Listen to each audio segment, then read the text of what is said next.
welcome back to The Other Side, hosted by ASOS. Of course, I'm your host, ASOS, if you have not caught on to that one. I'm hoping that the lighting is better this time. I have noticed that I have failed in the past. This time we are not working with it at night, which is great. Hello and welcome back. We are going to the state of Washington, aka the Evergreen State. It became a state on November 11th, 1889. Capital is Olympia. Interesting fact, it is the only green state flag. So I dare you to go look at other states' flags and be like, is there a green one? And the answer is probably no. There's not going to be one. Also, I want to know, when you hear Washington, do you go to the state or do you go to D.C.? Because, they're different, okay? They're completely opposite sides of the United States of America, okay? One's on the West Coast, one's on the East Coast. I just want to ask, because Google was very confused every time that I was typing in, looking for stuff from Washington, and Google was just like, where are you going? And I'm just like, Washington, the state. And Google was like, are you sure about that? And I'm like, I'm positive I am going to the state of Washington. I don't know where you want to go, but it's the wrong place, honey. Lastly, before we jump in, I truly want to know, how are you? How deeply are you? Because I want to do this every 2 weeks, and I know that I kind of failed. I didn't get a video out last week. Depression kills. Work sucks. And this 9-to-5 bullshit is honestly ridiculous. The fact that we work all day and we have such a small sliver of time to enjoy life and do things that we love is really sad. So that's where I've been. I've been working, dealing with my family, dealing with a bunch of stuff, dealing with my 2 dogs. I love my dogs. I really do. All right, so let's jump into spooky, haunted, kooky places of Washington. This is honestly a very long list, which is why it took me forever to do, because I was overwhelmed with how many places in the state of Washington there was, and how much Google was giving back to me, and how much the research was giving back to me. I always have hiccups every time that I do this. I'm either out of breath when I do this, or I can breathe, and I'm just you know what I mean? So I don't know. Okay, but let's get started. Let's get started to the spooky places of Washington. Vancouver National Historical Site, Vancouver, Washington. Dates back to the 19th century. Fort Vancouver served as the first trade outpost standing on the Columbia River. The fort has had its fair share of secrets, with one of the most active buildings being the Grant House Art Center on Officers Row. Reports of phones ringing when unplugged and doors opening or closing by themselves. Staff have nicknamed one ghost Sully, who likes to sit in the cafe and drink coffee at the Grant House. While some accounts are doors opening and shutting, phones ringing, while unplugged footsteps, many spirits have been spotted around the nearby Officers Row, where men's dates would be scared off by a lady ghost.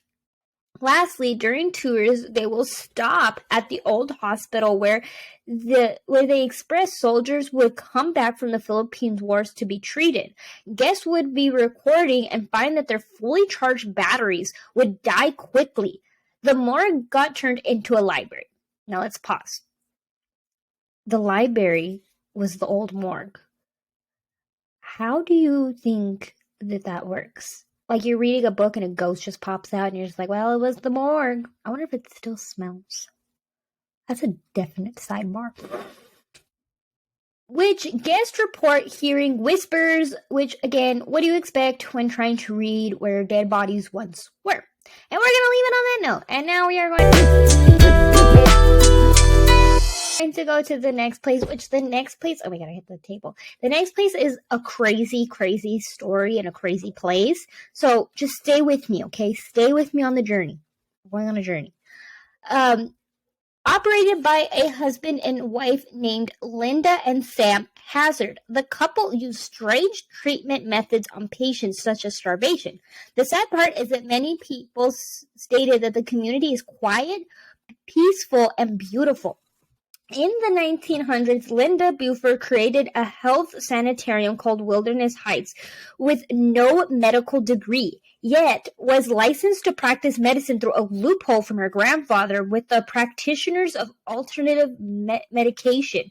She wrote a book called The Science of Fasting that was under Edward Hooker Dewar, MD, who was the champion of fasting according to some. At the facility, patients would be fasting for days on end and only allowed small amounts of tomato, orange, and asparagus juice. Dr. Hazard maintained a public image as a strong female leader. However, the truth of Dr. Hazard was evil and greed.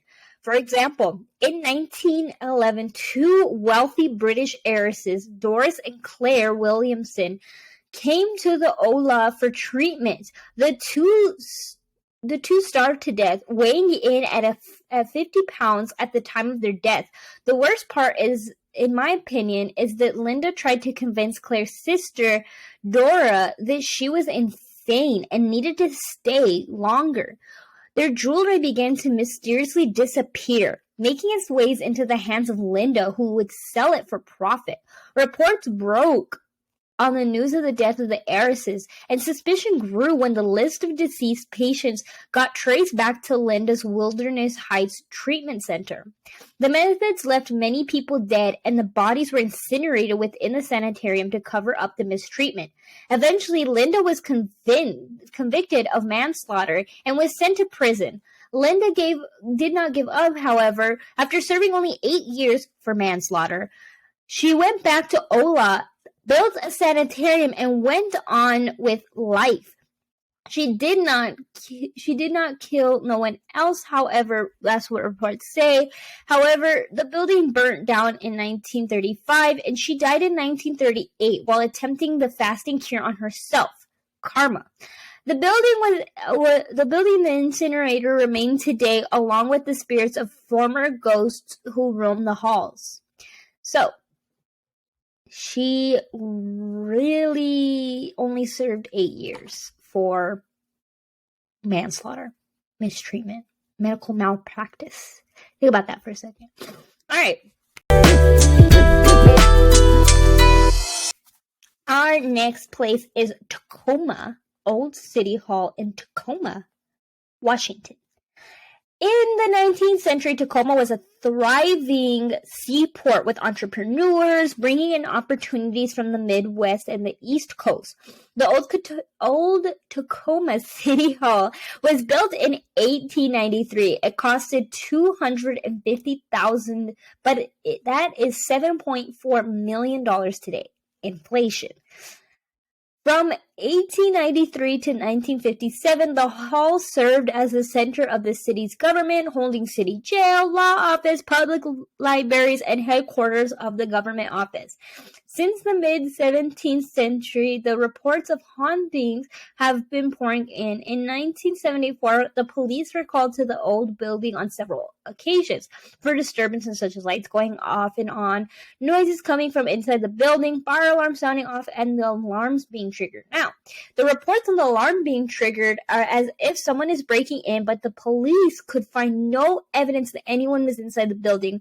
There is one spirit named Gus, who is known to be a prankster. They believe that he was a former prisoner when it was the city's jail.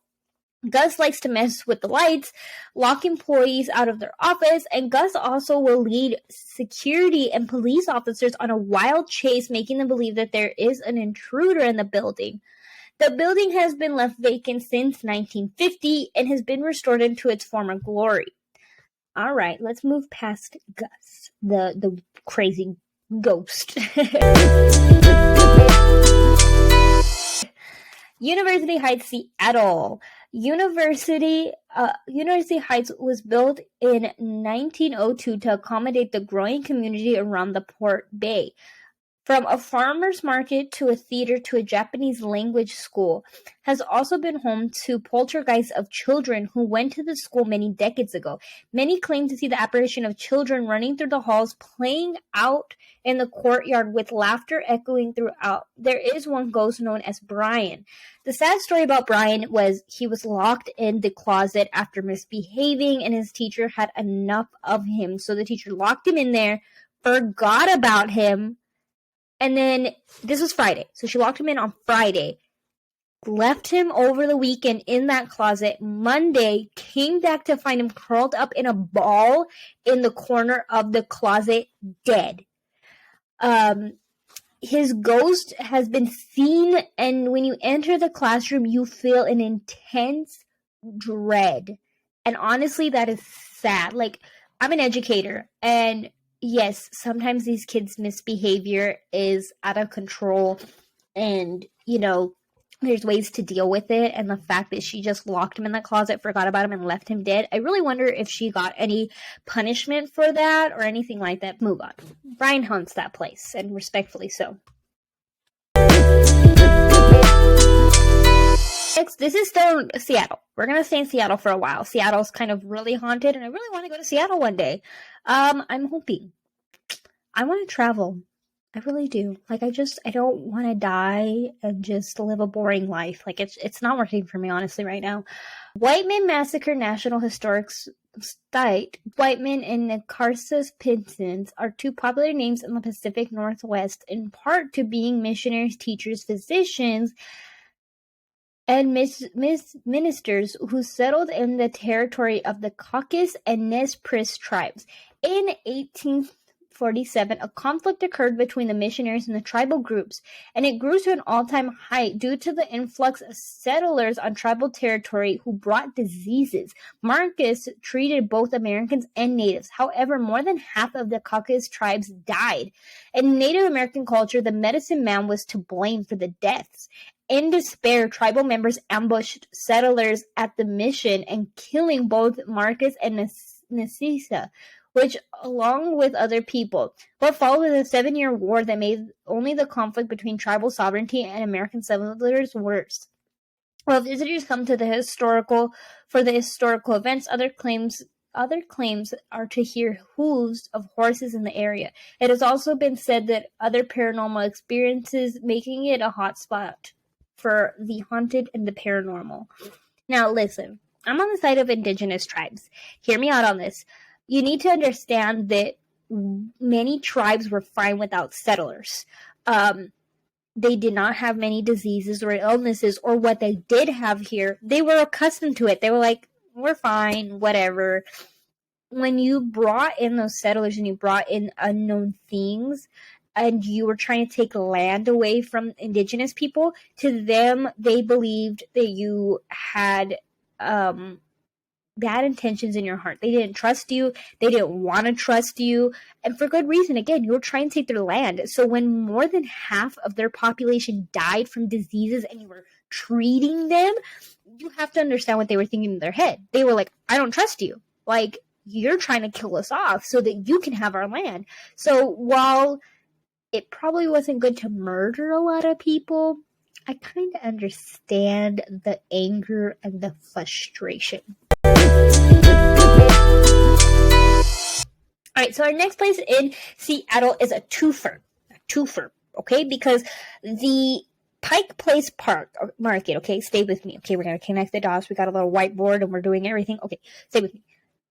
Is home to the Suquamish and the Dumish tribes, who were forced off their land in the early 1900s. The marketplace site is on native burial ground, which many accompany to the numerous ghost sites. The building was built in 1907, and people were eager to swarm the area as it opened. The Great Depression didn't even slow it down because it was such a good place for people to go for cheap food and supplies. Now, this whole area, okay, because there's another place in this place. You have to remember, this was a Native American burial ground. Now, y'all built on top of our burial grounds and then wonder why your places are haunted. You're just disrespecting the dead. Anyways, Now, one of the places in there that we are going to talk about is Kell's Irish Pub, formerly known as the Butterworth Building and Mortuarium. Okay, so it's also where dead bodies were. So you got the burial ground and you got a morgue. Two things. It's now a popular bar. Kell's Irish Pub is considered the most haunted pub in North America and focus of several paranormal TV shows. There have been large numbers of bodies that passed through when the building was a morgue, and some of which died from epidemics, mining accidents, and violent crimes. Some documented activity include mirrors shattering for no reason, plaster falling from the walls, glass being swiped off the surface by an unseen hand, and disembodied voices. An encounter by employees was a beads hanging on the wall that crashed to the floor with no explanation. The owner stated that they have seen an apparition at the end of the bar, which is described as a mixed-race man with thin hands wearing a suit who will walk to the end of the bar only to disappear. So, creepy place.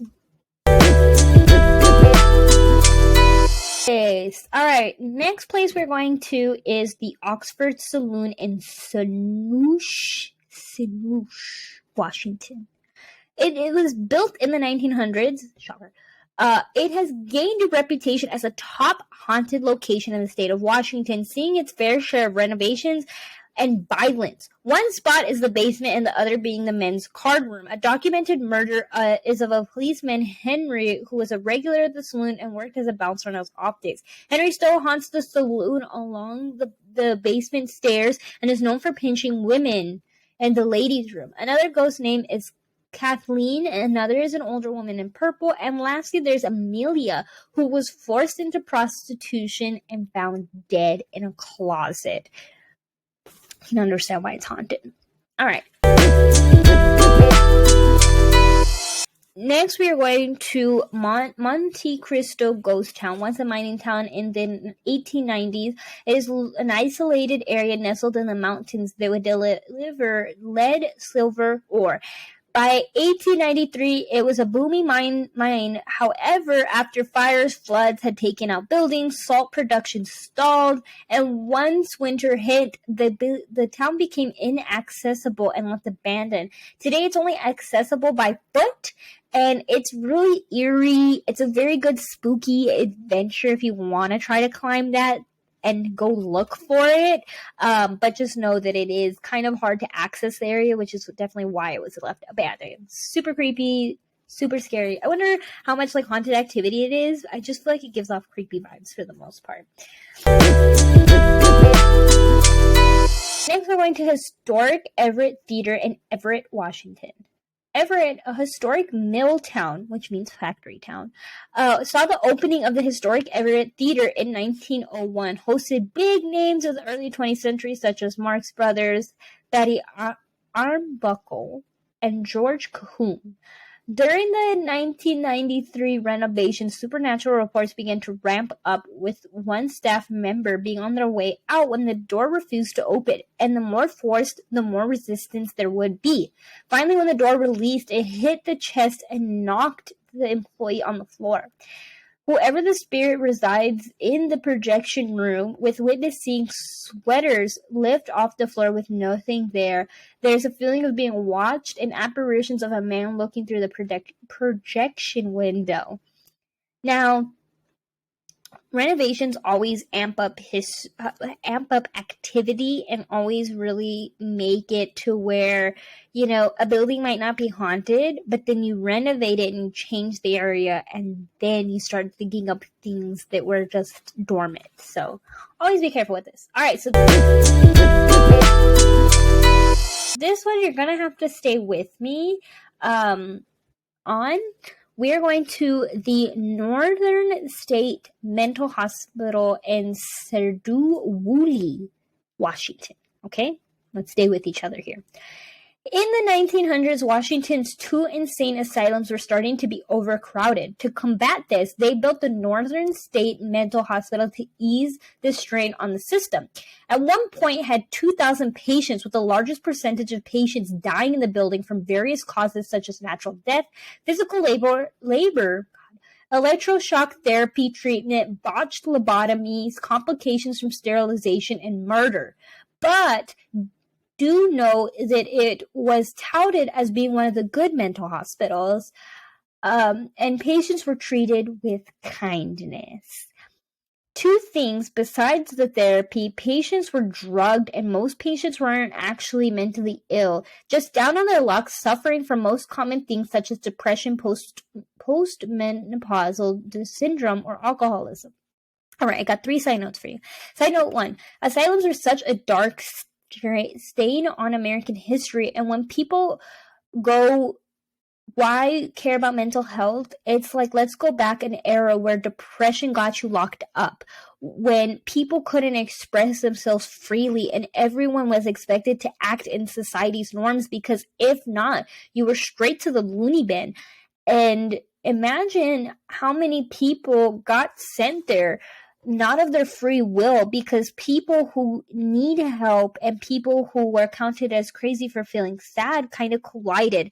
Mental institutions in America were sad, were not helping people, and that's why we really should focus on mental health, because of the fact that we have never treated mental health as an actual illness, as something that can be treated, that should be talked about, should be the norm.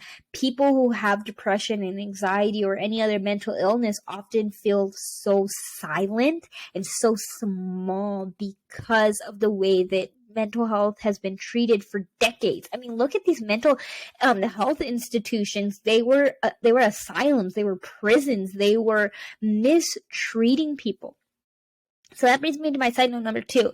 Sterilization and the whole eugenics movement in the United States was horrible and should be counted as genocide, because of the fact that it targeted people of race and mental disability while also preventing birthing. They did this to Hispanics, Blacks, Asians, Indigenous people. If you were not white and you were living in the United States during this time and you were sent to a mental institution, you were most likely going to be sterilized. Most likely they were going to make sure that you could never give birth ever again. They would do horrible malpractice on you as a woman of color, of different race than white. So that's another horrible side to mental hospitals. I mean, imagine a woman and your husband sends you there. I mean, you know that it's not going to end up good for you. Now, my side note number 3. Life at this northern state mental hospital was actually pleasant when you compare it to other barbaric mental wards. Like I said, they're barbaric. It prioritized therapeutical treatments that focused on occupational therapists, which meant that you were functional. You would work around the facilities, farming, lumber mills, baking. So that was not bad. There was a murder, however, in 1922. There's not much on it, but it is believed to be a cover-up, because this mental institution, while it did treat patients better than most, it was part of the MK Ultra, which was the government's grisly experimentations performed on patients, like the lobotomies, the electroshock therapy, and everything like that, and the sterilization as well. There is a graveyard holding thousands of patients who died. If a family member claimed them, then the bodies would be taken off grounds. However, that was very rare, so a majority of the bodies were buried there on the grounds. Various paranormal activities, such as apparitions of nurses pushing male patients in wheelchairs. There are shadow figures, disembodied screams, cold spots. Many report running through a maze-like hallway. And that's honestly my biggest fear, is like, I have been in a building where you feel trapped in a maze in a different world, in a different time frame, where you're walking through this maze-like hallways of a building. You're like, where am I? And you can't find your way out. It's so suffocating and scary and traumatizing to go through that. Lastly, back at the graveyard, there's a little girl that's been seen on the grounds, just wandering around. So that's that. Let's end on that note. Okay, Hotel de Haro, Rancho Harbor, Washington, built in 1886 by John McClellan, and became a popular hangout with those of Theodore Roosevelt. Founder McClellan built a mausoleum in the woods for his family that that consists of ashes of the family members. Not known for the faint of heart because of its ghost, Ada, a mistress of the hotel's founder John McLellan, who still roams the halls causing problems. The hotel is home to ghosts all tied to the mysterious affair. I don't know why I can't talk with this one. So basically, Ghost Aida haunts the place. She was killed, believed by, obviously, her lover because she wasn't supposed to be with him and he wanted to cover it up. The hotel has other ghosts such as Governor's Miss Beaning, who plays pranks on unexpected guests, and if you see a candle relit after it goes out or flashing lights out of nowhere, it is Miss Being. I don't know why that one was so hard to go through. Like I was going through like like I couldn't breathe and I was burping and I was like, oh my gosh. Okay. Next is Mount Baker Theater in Bellingham, Washington. Opened in 1927, the building from the beginning has been plagued with ghosts, with records of unexplained noises, cold spots, strange and disembodied voices, orbs, and apparitions. One ghost resident's name is Judy, who develops crush on male patrons and ushers. When she picks a crush, they will hear their name being called out across the stage. Phil touches on their back shoulders. There are 4 other ghosts, and altogether makes a very haunted hotspot for paranormal activity. Next, we are going to Iron Goat Trail, Leavenworth, Washington. The trail is a 5.7-mile loop with a tragic pass and follows the old Great Northern Railroad, which winds through the tunnel in hard conditions due to the cascading mountains. In 1910, the disastrous Wellington avalanche derailed cars and killed over 100 people. With the blizzard's weather and relentless wind and lightning, rescues was impossible. Today, hikers report hearing screams coming from the tunnel, while others see apparitions. There are stories of hearing out-of-body voices of souls that are trapped within the tunnel, still trying to escape today. That is tragic. I mean, avalanches are horrible, horrific, scary, awful, and, just imagine dying in an avalanche, not being able to get help because there was no help. Horrible, sad. Next, we are going to Campbell House, Spokane, Washington, built in 1898 by Kirtland Cutter. That's a horrible last name. The first owner was Amos Valens Campbell. In the early 1900s, 3 of the Campbell children were murdered by a burglar who kidnapped the fourth child, who has never returned. Today, the house is a historical landmark where people can visit, describing an unsettling feeling when entering the house, followed by a dreading feeling. The house has a portrait of first owner Amasa Campbell that has been said to follow visitors wandering the house. There are theories that she is still searching for the kidnapper, hoping the return of her 4th child so that they can finally be at peace. I really hope that they find that one child one day. I mean, I know it's been kind of a while since then, but nothing's impossible. So really, I hope they find it. Maybe they have and we just haven't heard of it yet. So I'm hoping so. So this is a little off trail, but this is the last location that I want to talk about. A lot of YouTubers have been filming here, and they really haven't been telling me too much about the history. Like, honestly, I can't tell you about this place, and I want to know more. St. Ignatius, Colfax, Washington. I want to know more about this place. So it's built in 1893 by Mother Joseph. It served as the Whiteman County Hospital until 1968 and unused since 2003. Reverend recognized the need for improved health care. The building saw additions to the structure in 1917 and 1928.